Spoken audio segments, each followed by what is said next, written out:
The attic room smelled of dust and old wood.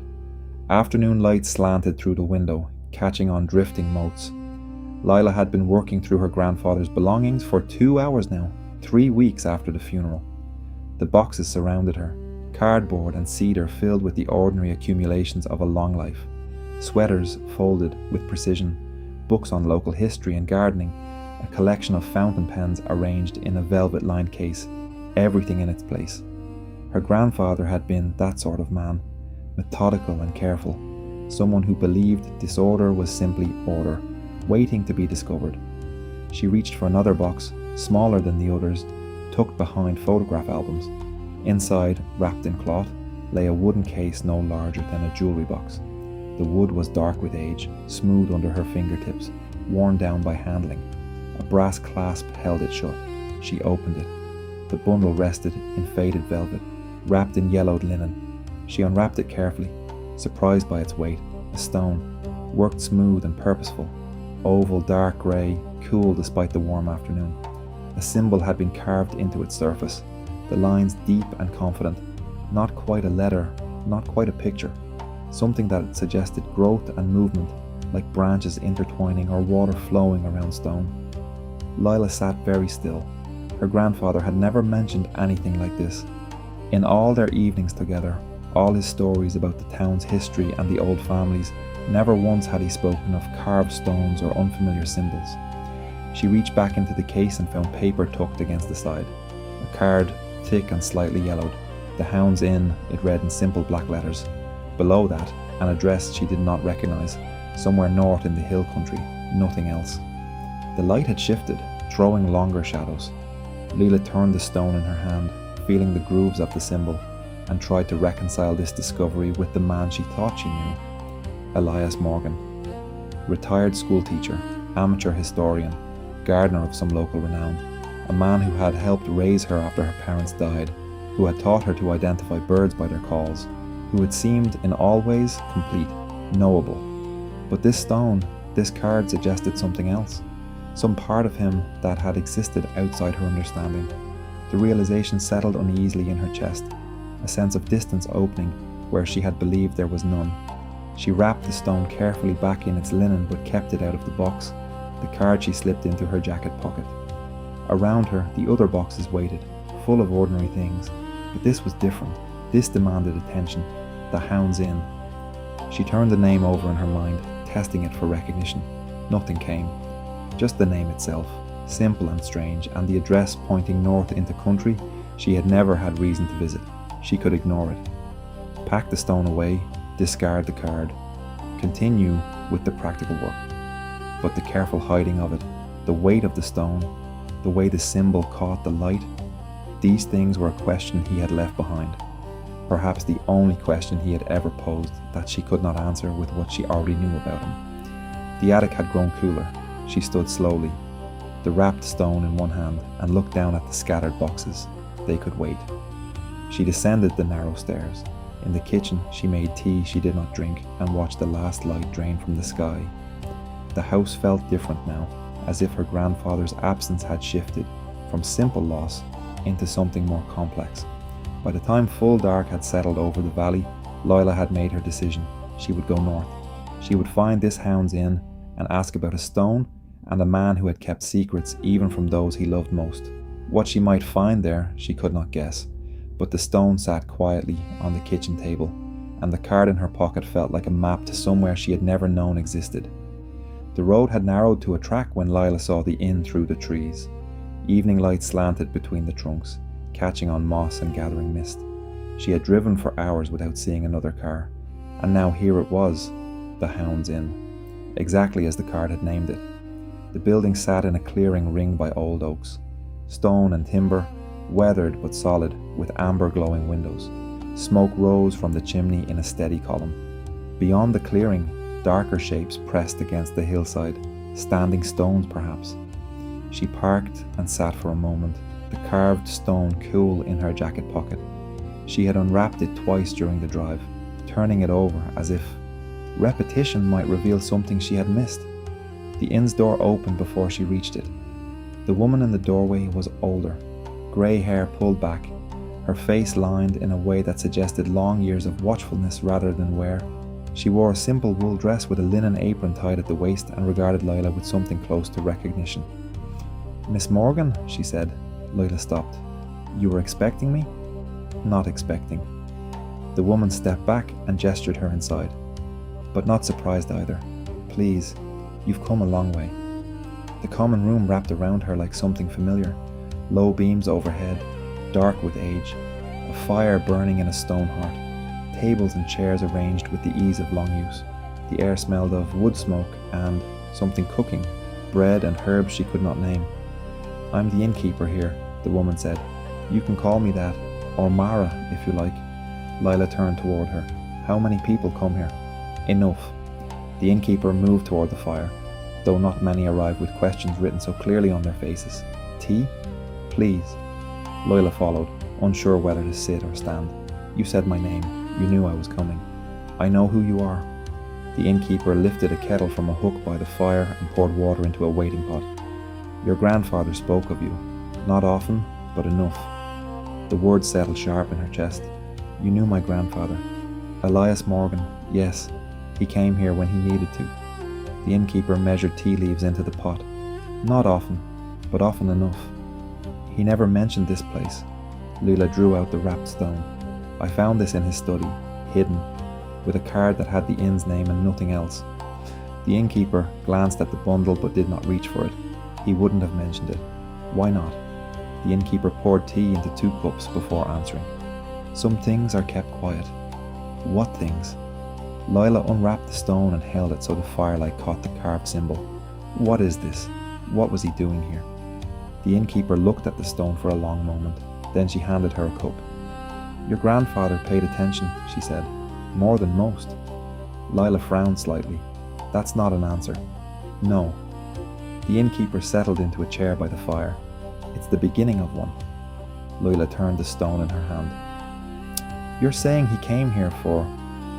what? To watch something?" The innkeeper studied her for a moment, as if weighing the question itself.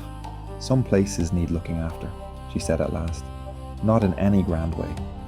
Just someone who notices when things are not as they should be." "Not as they should be," Lila repeated. The innkeeper inclined her head slightly. "Your grandfather understood that." The tea was hot in Lila's hands. She breathed in the steam and caught the scent of something earthy, grounding, despite the unease settling in around it. "That still doesn't explain why he left me this." She lifted the stone slightly.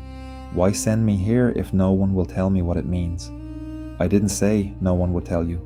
The innkeeper's voice remained even, "only that it may not come all at once." Lila held her gaze. "Then tell me what you can." The innkeeper considered that. "Your grandfather trusted you to follow what he left behind," she said. "That tells me enough." "Enough for what?" "To let you decide what to do next." The fire cracked softly, sending a brief scatter of sparks up the chimney. Outside, full darkness had settled. "There's a room upstairs," the innkeeper said after a moment. "It's ready. Rest tonight. Tomorrow, if you still want answers, we'll walk out to the stones." Lila nodded slowly. The long drive had begun to settle into her bones, but beneath the fatigue, something else had taken hold. Not certainty, not yet, but a sense that she had stepped into something already in motion. The inn settled into its nighttime quiet around 9. The last guests, a hiking couple, climbed the stairs, their voices fading behind the closing door, then only the occasional creak of old wood and wind against the windows. Lila sat in the common room with cold tea between her hands. The fire had burned to embers, casting a dim orange glow that barely reached the corners. She had been there nearly an hour, turning the carved stone in her pocket, feeling the grooves of its symbol worn smooth by years of handling. The innkeeper had retired after a quiet good night. She had not pressed with questions or offered unasked explanations, but something in the way she had looked at Lila, a slight pause, a measured nod, suggested she knew she would not sleep yet. Lila stood, leaving the tea behind. The stone felt warm in her palm. She moved toward the hallway that led deeper into the inn, past guest rooms and the small library. Her footsteps were soft on the worn runner. The hallway narrowed. The walls here were older, plaster cracked to show stone beneath. Fewer lamps lit this section, their dimness seeming intentional. She passed a storage room of linens and supplies, ordinary things. Beyond, the corridor turned and the quality of air changed. Not colder, but still in a way that made her aware of her breathing. She stopped at the turn, one hand resting against the wall. The stone seemed to pulse. When she looked down, it lay quiet in her hand. Keep going. The thought came softly. Not a voice, more like a gentle pressure at the back of her mind, the way you might sense someone standing behind you before turning to look.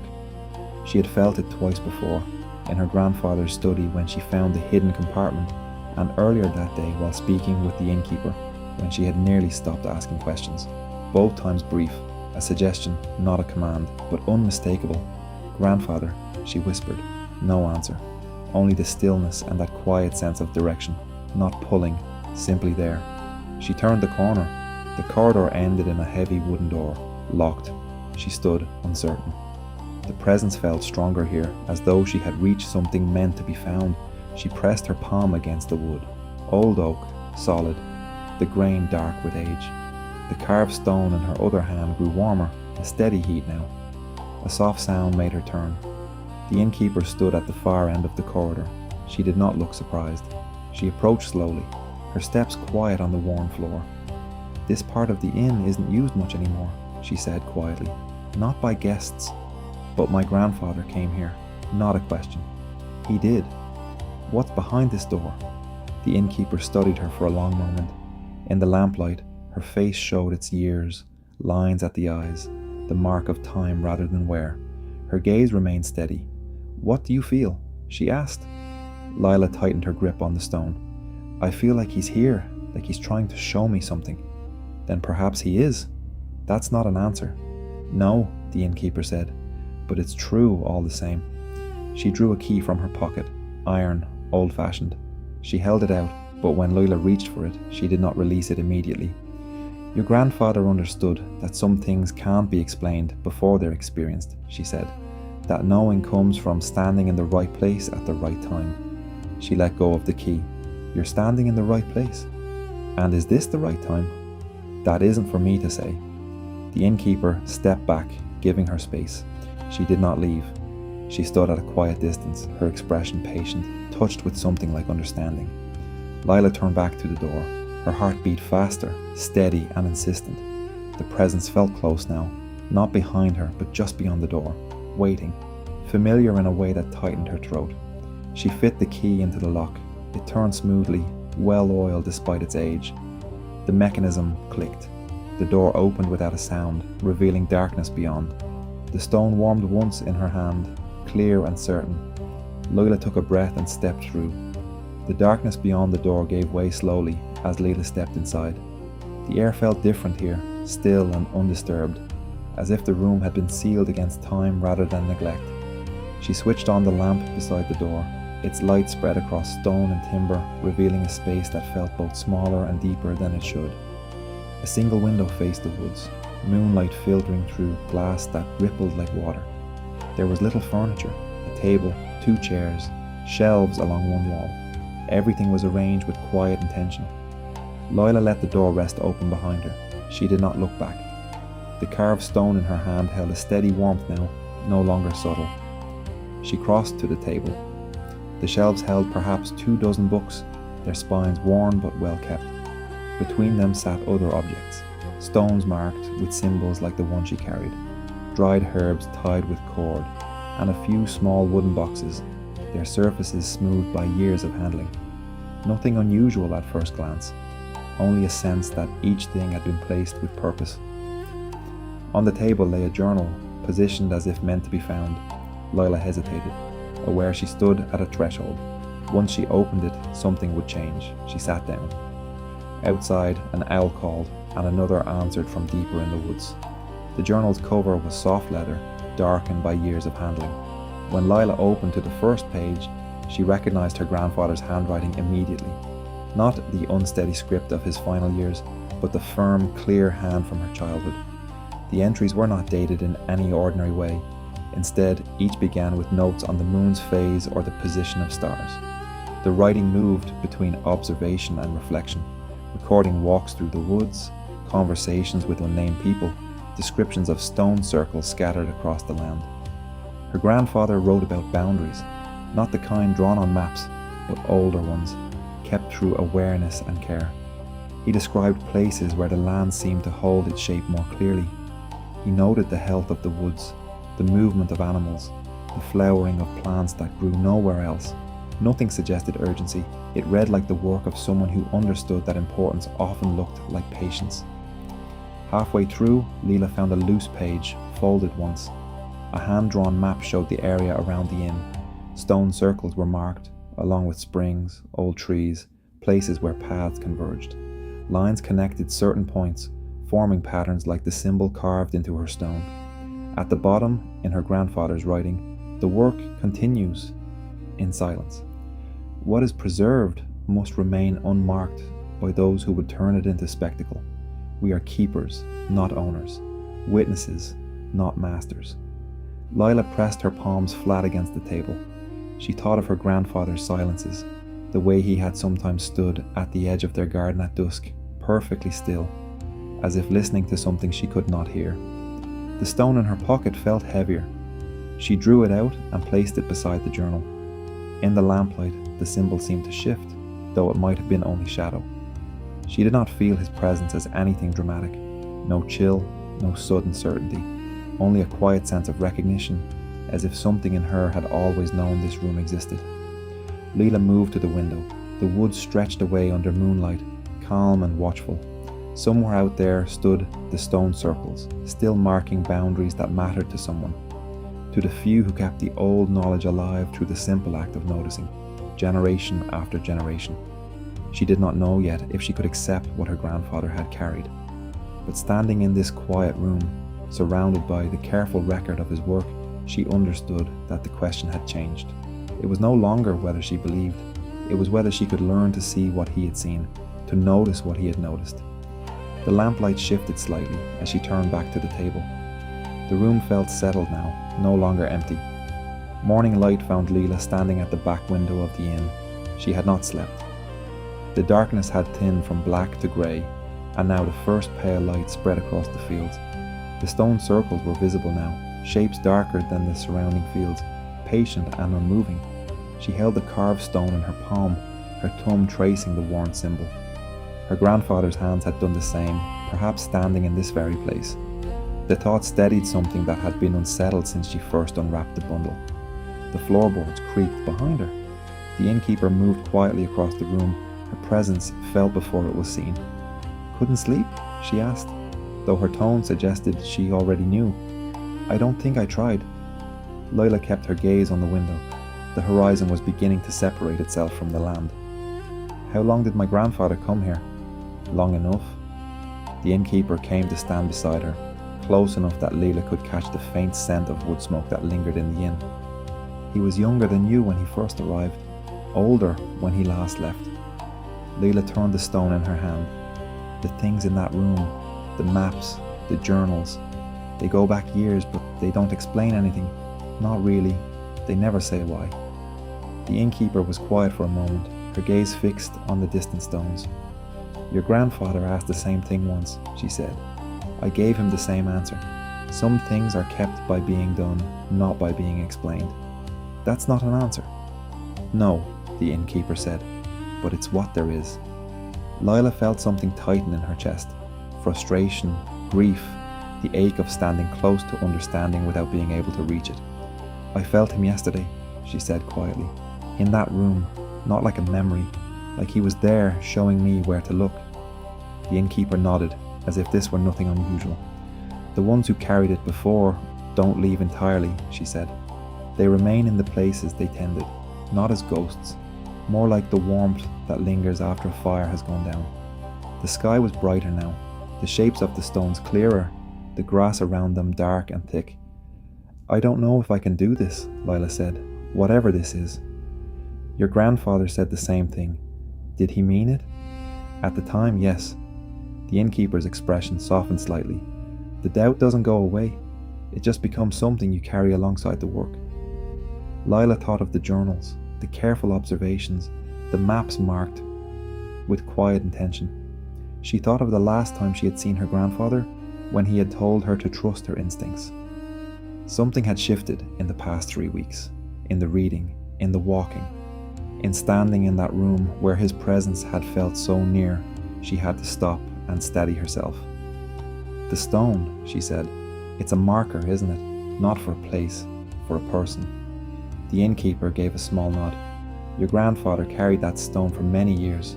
It was given to him by someone before him, as it has been passed along one to another. And now it's mine, if you choose it to be." Lila looked down at the stone.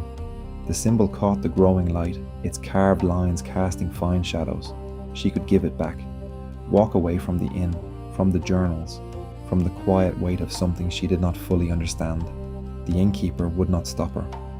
But she thought of her grandfather's careful hands, of the way he had hidden the stone where it would only be found by someone willing to look. He could have let it end with him. Instead, he had left her a path. "I don't know what I'm saying yes to," she said. "No one ever does," the innkeeper replied. "Not completely, but you've already begun. The moment you unwrap that bundle, the work doesn't wait for certainty." The sun broke over the horizon, touching the tops of the stone circles first, then spilling across the fields toward the inn. Lila closed her hand around the stone, feeling its weight settle into her palm. "What happens now?" The innkeeper smiled, and for a moment the reserve in her face gave way to something warmer. "Now you have breakfast," she said. "Then we walk the western boundary. It's been too long since it's had proper attention." "That's it?" "That's it. The rest comes one day at a time." Lila nodded, watching the light move across the land. She did not feel certain. She did not feel ready. But she felt something steadier than either. She was standing at the edge of the same path her grandfather had walked. And this time, she stepped forward.